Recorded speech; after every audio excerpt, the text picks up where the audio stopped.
আমার আম্মু আগে মিষ্টি কুমড়ার লাড্ডু বানিয়ে আমাকে খাওয়াতো, যেটা আমি অনেক পছন্দ করতাম। আজকে আমি শ্বশুর বাড়িতে আম্মুর মতো করে মিষ্টি কুমড়া দিয়ে লাড্ডু বানাবো। মিষ্টি কুমড়া সবজিটা আমার ছোটবেলায় অনেক পছন্দ ছিল, কারণটা খেতে একটু মিষ্টি মিষ্টি। আর মিষ্টি কুমড়ার ভিতরে যে বিচিগুলো আছে না, এগুলো আম্মু আগে আমাকে ভেজে দিত। এই বিচিগুলো খুব মজা করে আমি খেতাম। বলতে গেলে মিষ্টি কুমড়ার বিচি সবকিছু আমি অনেক পছন্দ করতাম। আজকে বাসায় বাজারের সাথে মিষ্টি কুমড়া আনা হয়েছে, আর এই মিষ্টি কুমড়া দেখে আমার মনে পড়লো আম্মুর সেই লাড্ডুর কথা। কেননা আজকে বানিয়ে ফেলি। বিশেষ করে শবে বরাতের মধ্যে এই জিনিসগুলো আম্মু বানাতো। ডালের হালুয়া, সুজির হালুয়া, গাজর দিয়ে হালুয়া, মিষ্টি কুমড়া দিয়ে লাড্ডু, মানে এই জিনিসগুলো আম্মুর কাছ থেকে শেখা। যাই হোক, মিষ্টি কুমড়া গুলোকে আমি ছিলে খুব সুন্দর করে টুকরা টুকরা করে কেটে নিছি। এগুলোকে সুন্দর করে ধুয়ে নিলাম। আজকে তো আমি বাড়ির নতুন বউয়ের মতো শাড়ি পরে রান্না করতেছি। ইদানিং শাড়ি পরতে আমার একটু বেশি ভাল লাগে, ঘন ঘন শাড়ি পরা হচ্ছে আমার। যাই হোক, চুলার মধ্যে আমি পাতিল বসিয়ে দিলাম। এটার মধ্যে এখন দুধ দিব, বাট এই দুধটা কিছুক্ষণ আগে ভেজাতে দেওয়া হয়েছে, এখনো গলেনি। কি আর করার, এখনই আমি বানাবো, তাই বোতলটাই কেটে ফেললাম। মানে এগুলোকে বলে নিনজা টেকনিক।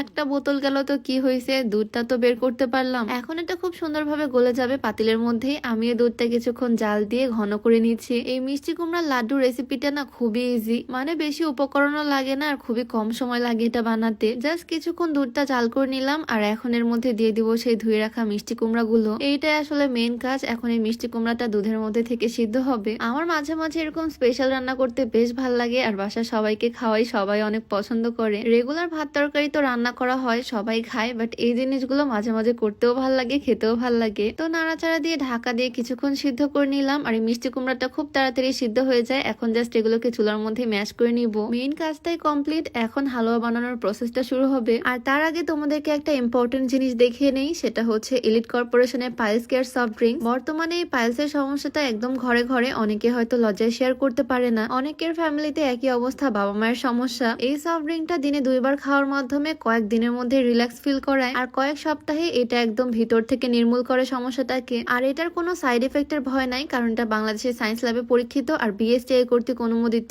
এটা হজমের সমস্যাটাকেও সমাধান করে, শরীর থেকে সমস্ত টক্সিন বের করে দেয়, পাইলসের সমস্যাটা ভিতর থেকে সমাধান করে। তো এই প্রোডাক্টটা তোমরা পেয়ে যাচ্ছ ফুড 57 ফেসবুক পেজ থেকে। এটা এলিট কর্পোরেশনের একটা প্রোডাক্ট। তাদের পেজটা আমি ডেসক্রিপশনে মেনশন করে দিব, আর তাদের হোয়াটসঅ্যাপ ইমো নাম্বারটা আমার স্ক্রিনে দেওয়া থাকবে, চাইলে যোগাযোগ করে এই প্রোডাক্টটা পারচেস করে ফেলতে পারো। যাই হোক, আমি রান্নাতে ব্যাক করি। আমি খুন্তি দিয়ে যতটুকু সম্ভব এটাকে একদম গলিয়ে নিছি। তারপর একটু ডাল ঘুটনি দিয়েও ট্রাই করলাম একদম ম্যাশ করার, অনেকটাই হয়ে গেছে। এখন এটাকে আরেকটু স্মুথ করার জন্য আমি ব্লেন্ডারে দিয়ে দিব, ব্লেন্ড করে নিব জিনিসটা। একদম বড় জারটাই নিছি যাতে একসাথে সবকিছু ব্লেন্ড হয়। এটা এমনিতে অনেক নরম, সিদ্ধ করাই আছে, বেশি একটা সময় লাগবে না। কিছুক্ষণ ব্লেন্ড করে নিলে জিনিসটা একদম সফট হয়ে যাবে, স্মুথ। এই জিনিসটা খেতেও অনেক মজা লাগবে। এখন জাস্ট এটাকে একটু ঘিয়ে ভেজে লাড্ডুটা বানিয়ে নিব। কিছুটা পরিমাণে ঘি আমি কড়াইয়ের মধ্যে দিয়ে দিলাম, আর তারপর সে ব্লেন্ড করে রাখা মিষ্টি কুমড়ার পাল্পটা দিচ্ছি। মিষ্টি কুমড়া তো এমনিতেই মিষ্টি হয়, আর এটা দিয়ে আবারও যদি মিষ্টি বানাই তাহলে খেতে কেমন লাগবে তোমরাই ভাবো। সুন্দর করে আমি ঘিয়ের সাথে মিক্স করে নিয়েছি। এখন কিছুক্ষণ ধরে জাস্ট রান্না করে নিব, মানে কাঁচা ভাবটা যাতে চলে যায়। অনেকে আমাকে বলে আপু শাড়ি পরে রান্না বান্না করতে বিরক্ত লাগে না? সত্যি বলতে শাড়ি পরে আমার রান্না বান্না করতে আরো ভাল লাগে, মানে শাড়ি পরতে আমি পছন্দ করি। শাড়ি জিনিসটা আমার অনেক পছন্দের। আজকে আমি যে সুন্দর শাড়িটা পরে আছি এইটা তোমাদেরকে একটু দেখাই। খুবই সুন্দর কালার কম্বিনেশনের একটা শাড়ি, খয়েরি কালার, সাথে আঁচলে একটু অ্যাশ কালার কম্বিনেশন করা। আমি ব্লাউজ পরছি ব্ল্যাক কালার ক্রপ টপ দিয়ে। আর এই শাড়িগুলো আমার পরতে খুব ভালো লাগে, কারণ পরাও অনেক ইজি আর অনেক কমফোর্টেবল হয়। শুধু কিন্তু শাড়ি না, শাড়ির সাথে ম্যাচিং করে আমার হাজবেন্ড দেখো একটা পাঞ্জাবিও পরছে, মানে এইটা হচ্ছে একটা কাপল সেট। শাড়ি, পাঞ্জাবি, শাড়ির সাথে ব্লাউজ, মানে ক্রপ টপটা সবকিছু আমি নিছি ফাল্গুন পেজ থেকে।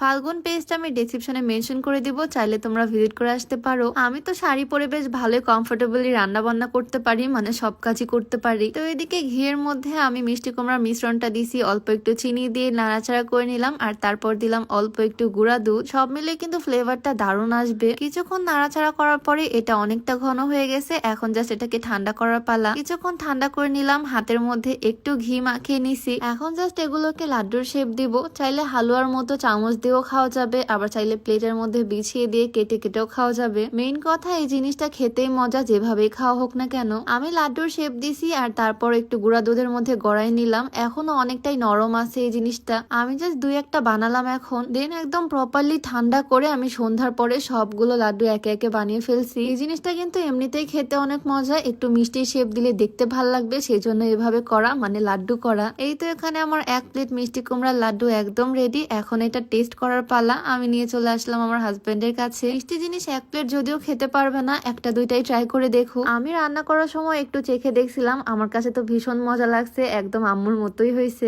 আর তারপর দিল আমার শ্বশুর আব্বুর কাছে একটু টেস্ট করতে, আমি যেটাই বানাই উনি অনেক পছন্দ করে। আর এটা খাওয়ার পরও বলছে এটা অনেক মজা হয়েছে। আজ আমি শ্বশুর বাড়িতে প্রথমবার এই মিষ্টি কুমড়ার লাড্ডু বানালাম, আর খেয়ে সবাই পছন্দ করছে, আমার কাছেও ভালো লাগছে। ভিডিওটা তোমাদের কাছে কেমন লাগলো অবশ্যই জানিও। দেখা যাবে নতুন কোনো ভিডিওতে। সবাইকে আল্লাহ হাফিজ।